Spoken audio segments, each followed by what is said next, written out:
Shalom, damai di hati, satu sukacita yang luar biasa yang Tuhan berikan untuk kita semua, khususnya keluarga besar SMK Negeri 2 Manado, di mana hari ini Tuhan izinkan kita kembali bertemu dalam ibadah yang sukacita ini. Dan saya percaya sekalipun ibadah secara online, tapi kasih Kristus akan terus menyertai kita sepanjang hari ini, bahkan untuk selama-lamanya.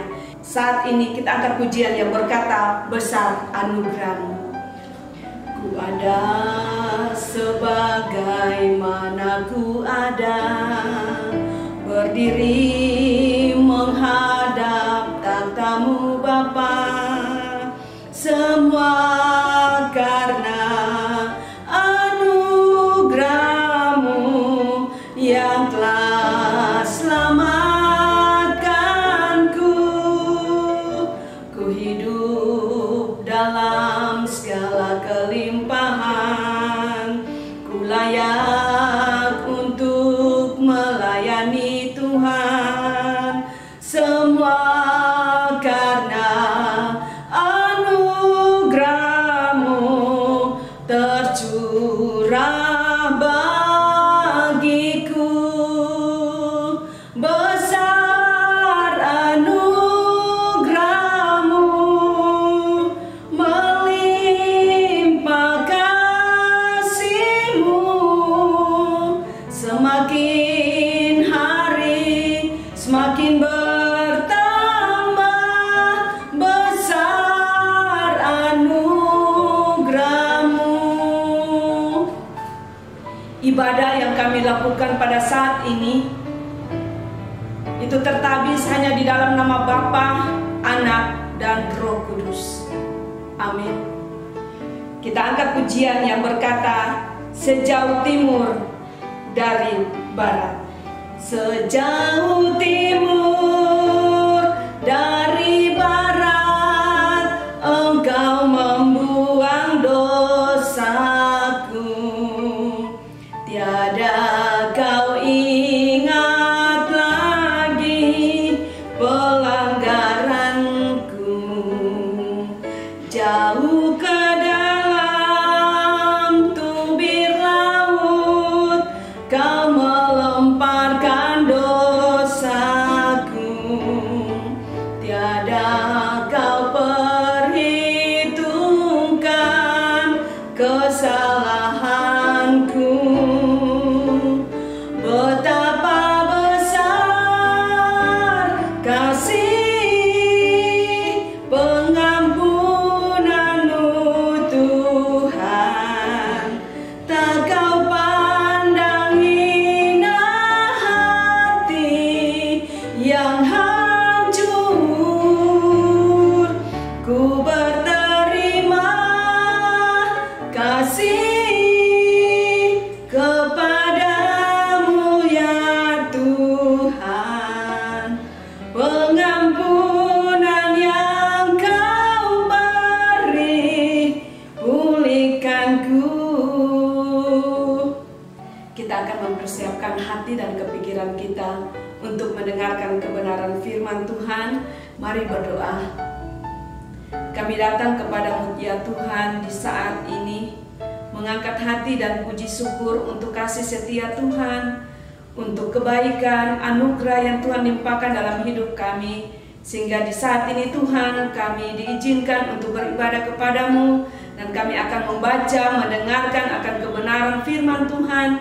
Mari Roh Kudus Engkau bekerja, Engkau tinggal dalam setiap hati kami masing-masing yang mendengarkan kebenaran firman Tuhan ini, sehingga firman yang disampaikan tertanam dalam setiap hati dan kepikiran kami, dan firman itu menjadi remah dalam hidup kami, dan firman itu menjadi kekuatan dalam kehidupan kami. Dan kami siap untuk mendengarkan kebenaran firman-Mu Tuhan. Mari Tuhan bersama-sama dengan kami. Amin. Firman Tuhan pada saat pagi hari ini saya ambil di dalam kitab Injil Lukas pasal yang ke-19 ayat yang pertama sampai dengan ayat yang ke-10. Lembaga Alkitab memberikan judul Sakeus. Ayat yang pertama, Yesus masuk ke kota Yerikho dan berjalan terus melintasi kota itu. Di situ ada seorang bernama Sakeus, kepala pemungut cukai, dan seorang yang kaya. Ia berusaha untuk melihat orang apakah Yesus itu, tetapi ia tidak berhasil karena orang banyak, sebab badannya pendek. Maka berlarilah ia mendahului orang banyak, lalu memanjat pohon ara untuk melihat Yesus yang akan lewat di situ. Ketika Yesus sampai di tempat itu, ia melihat ke atas dan berkata, "Sakeus, segeralah turun, sebab hari ini aku harus menumpang di rumahmu." Lalu Sakeus segera turun dan menerima Yesus dengan sukacita. Tetapi semua orang yang melihat hal itu bersungut-sungut, katanya, "Ia menumpang di rumah orang berdosa." Tetapi Sakeus berdiri dan berkata kepada Tuhan, "Tuhan, setengah dari milikku akan kuberikan kepada orang miskin, dan sekiranya ada sesuatu yang kuperas dari seseorang akan kukembalikan 4 kali lipat." Kata Yesus kepadanya, "Hari ini telah terjadi keselamatan kepada rumah ini, karena orang ini pun anak Abraham. Sebab anak manusia datang untuk mencari dan menyelamatkan." Demikian pembacaan firman Tuhan pada saat pagi hari ini. Saya percaya kesempatan yang ada ini Tuhan berikan bagi kita. Marilah kita pergunakan untuk kita beribadah kepada Dia yang mempunyai kehidupan. Karena hidup ini tanpa ada Yesus maka semuanya sia-sia. Kalau kita membaca secara keseluruhan tentang bagaimana kehidupan daripada Sakeus, maka kita sebagai orang percaya juga harus belajar untuk mengalami akan kehidupan Sakeus dalam kehidupan kita setiap hari. Pada ayat yang pertama di situ dikatakan bahwa Yesus masuk ke kota Yerikho. Berbicara tentang Yerikho adalah suatu kota di sebelah timur dari Yerusalem dan dekat dengan Sungai Yordan. Di situ ada berbagai macam kejadian-kejadian yang luar biasa yang Tuhan nyatakan di kota Yerikho. Tempat ini atau kota Yerikho ini adalah merupakan tempat di mana tembok Yerikho dirubuhkan oleh Yosua yang atas campur tangan daripada Tuhan. Kota Yerikho juga menginspirasikan akan lagu, yaitu dari Yerikho ke Yerusalem ada jalan belas kasih. Kemudian di tempat ini juga atau di kota Yerikho ini, yaitu terjadi di mana seorang Samaria menolong seorang Yahudi yang dirampok. Dan juga di dalam Lukas 19 ayat 1 sampai yang ke-10 ini juga terjadi di kota Yerikho, di mana terjadi drama kasih yang membawa pertobatan sejati bagi Sakeus. Kata Sakeus yang berarti suci. Ia seorang kepala pemungut cukai yang dalam ayat yang kedua di situ berkata, dan sebagai seorang kepala pasti dia memiliki bawahan atau istilahnya anak buah yang kurang lebih di sekitar 200 orang, dan dia juga memiliki kekuasaan kurang lebih 3 wilayah kerja yang ada di sekitar daerah tersebut. Kalau mau dilihat dari standar dunia, Sakeus tergolong orang yang sukses. Di samping daripada kedudukan atau kekuasaan yang dipercayakan kepada dia, di samping itu juga dia adalah seorang yang kaya. Dia diberikan wewenang oleh pemerintah Roma untuk dapat mengumpulkan pajak sesuai dengan keputusan yang telah dikeluarkan oleh pemerintah Roma pada waktu itu.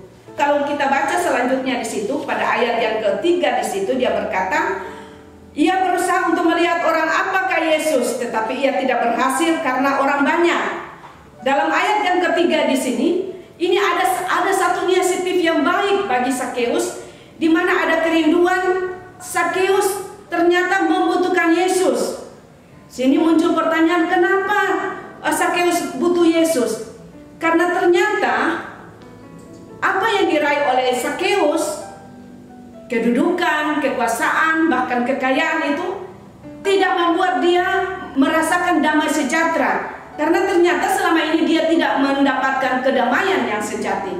Itulah sebabnya dalam ayat yang ketiga di situ dia berusaha untuk melihat orang apakah itu Yesus. Di situ dikatakan bahwa tetapi ia tidak berhasil karena orang banyak sebab badannya pendek. Ini berbicara tentang badannya pendek ini menyangkut dengan sekalipun Sakeus memiliki segala rintangan, halangan, keterbatasan dan kekurangan yang Sakeus miliki, tapi tidak membuat dia putus asa, tidak membuat dia terus mandek di situ, tapi dia berusaha untuk mendapatkan Yesus.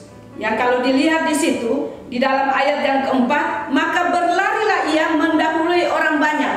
Ada satu tindakan iman yang dilakukan oleh Sakeus untuk mendapati Yesus, sekalipun ada begitu banyak tantangan, halangan yang dia hadapi. Tapi ada inisiatif yang dia lakukan, ada tindakan iman yang dia lakukan, sehingga dia mendahului orang-orang yang ada di sekitar itu.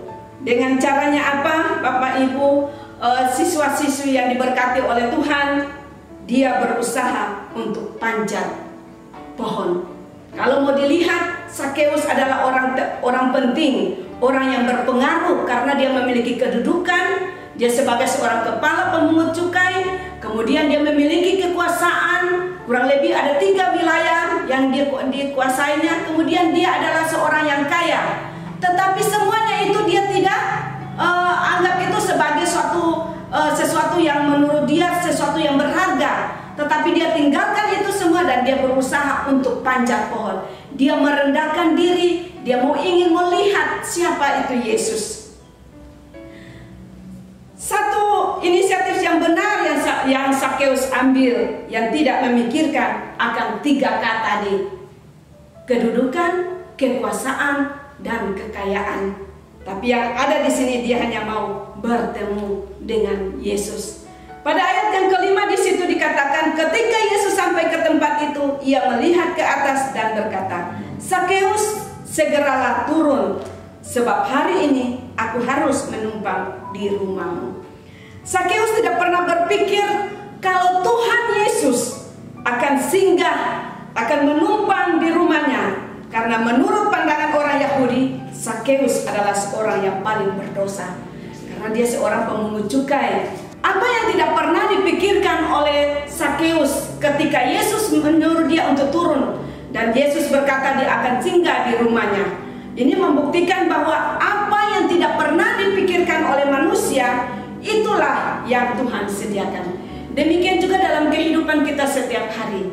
Ketika kehidupan kita mau serahkan sepenuhnya ke dalam tangan Tuhan, maka saya percaya ada jaminan yang luar biasa yang Tuhan akan lakukan dalam kehidupan kita.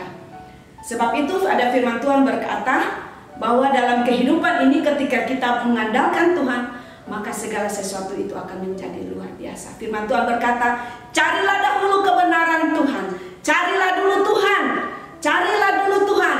Selagi masih ada kesempatan kita beribadah, mari kita beribadah. Jangan kita waktu beribadah kita pergunakan kepada kepentingan pribadi. Tetapi ketika ada waktu beribadah, mari kita beribadah. Baik itu ibadah yang dilakukan di gereja, dilakukan di kolom, ataukah ibadah yang dilakukan yang sementara kita beribadah ini. Tapi satu hal, ketika hati dan kepikiran kita mau persembahkan kepada Tuhan, maka di situ Tuhan akan berperkara dalam hidup kita. Kemudian pada ayat yang ke-7, ketika Yesus berkata dia mau singgah di rumahnya Sakeus. Ayat yang ke-7 di situ. Tetapi semua orang yang melihat hal itu bersungut-sungut, katanya, ia menumpang di rumah orang berdosa. Sakeus tidak memperdulikan orang-orang yang ada di sekitarnya.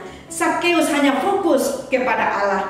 Sakeus hanya fokus kepada Yesus. Sekalipun ada banyak orang yang menceritakan tentang kejelekan, tentang dosanya si Sakeus, tapi Sakeus tidak pedulikan. Bahkan dalam ayat yang ke-8 di situ, Sakeus dengan tegas berkata kepada Tuhan.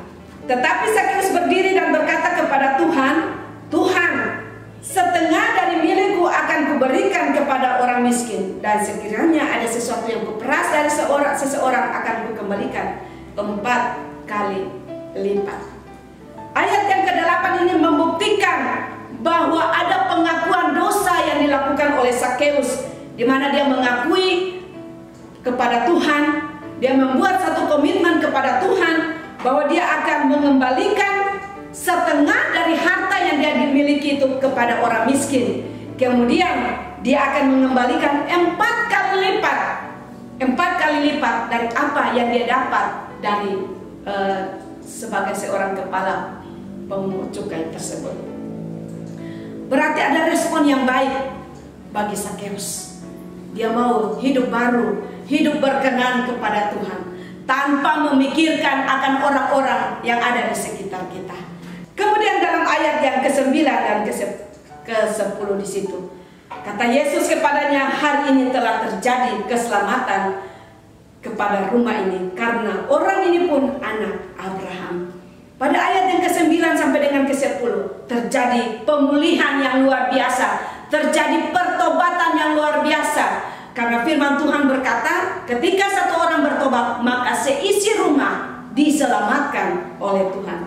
Sukacita yang dimiliki oleh Sakeus bukanlah sukacita kemunafikan yang biasanya ditampilkan oleh orang-orang Kristen yang hanya mau mencari akan namanya, yang mau mencari ketenarannya di luar sana. Tapi tidak untuk Sakeus. Dia menunjukkan sukacita yang benar-benar muncul dari hatinya yang tulus dengan menerima akan Yesus Kristus. Itulah sebabnya hiduplah sungguh-sungguh sebagai seorang Kristen yang memberi dampak dan menghasilkan buah yang dapat dinikmati oleh semua orang. Marilah kita belajar dari kehidupan Sakeus ketika dia menerima Yesus. Apapun latar belakang kehidupan kita, apapun pekerjaan kita, apapun yang kita kerjakan, mari kita fokus kepada Yesus, sehingga apapun yang menjadi keinginan kedagingan kita tidak kita lakukan. Perbuatlah itu selagi Tuhan berkenan dalam hidup ini. Perbuatlah itu selagi masih ada waktu. Tuhan Yesus memberkati. Mari berdoa. Segala puji syukur pengagungan kami persembahkan kepadamu Bapa di surga, sebab Engkau yang layak dipuji dan dipermuliakan, Engkau yang layak diagungkan, ditinggikan Tuhan. Terima kasih buat kesempatan yang indah ini Tuhan. Engkau memberikan kami waktu, kesempatan untuk kami bisa mendengarkan kebenaran firman Tuhan. Dan biarlah firman Tuhan itu termeteraikan dalam kehidupan hati dan kepikiran kami. Dan firman Tuhan itu dapat memberikan dampak, menghasilkan buah sehingga bisa dinikmati oleh orang-orang yang ada di sekitar kami Tuhan. Terima kasih Bapa di surga. Aku berdoa buat lembaga pendidikan SMK Negeri 2 Manado, mulai dari Bapak Kepala Sekolah kami, Bapak Robin Kolowai Tuhan. Biarlah Tuhan mau tolong dia, berikan dia kesehatan, berikan dia kekuatan, berikan dia umur panjang, hikmat bijaksana Tuhan.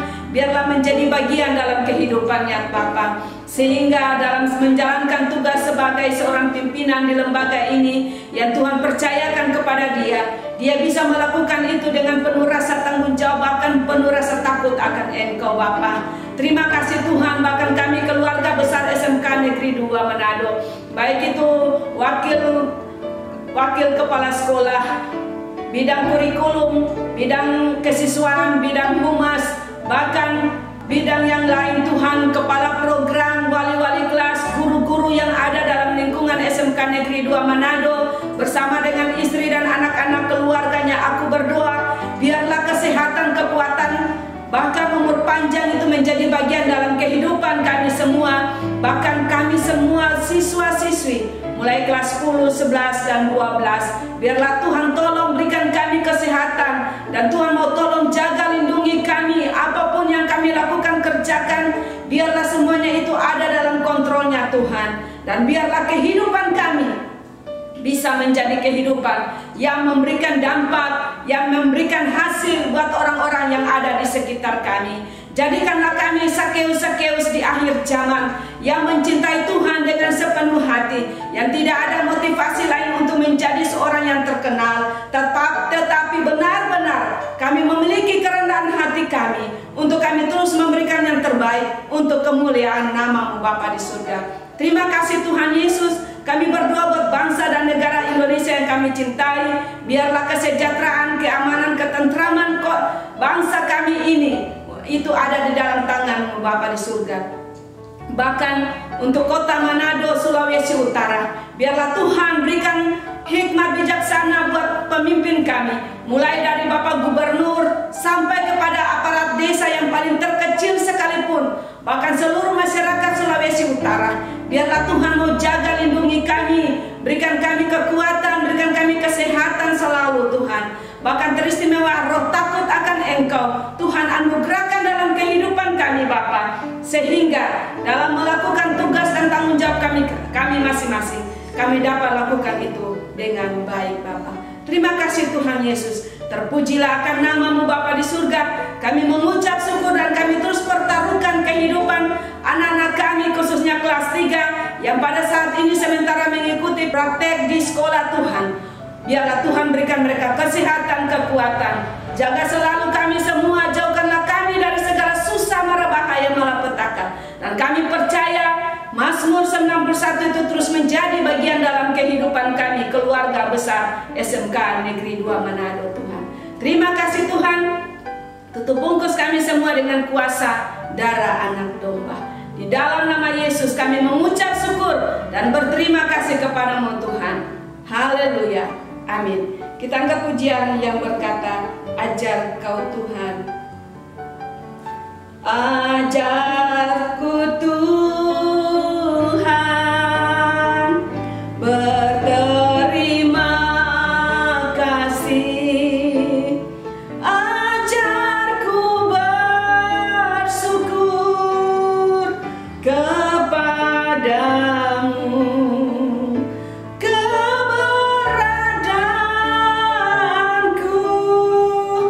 Semua berkat Tuhan, ajarku Tuhan berterima kasih. Anugerah dan kasih setia dari Allah Bapa, Tuhan Yesus dan perantaraan Roh-Nya yang kudus akan terus menyertai kita mulai hari ini sampai Maranatha, Tuhan Yesus datang kembali.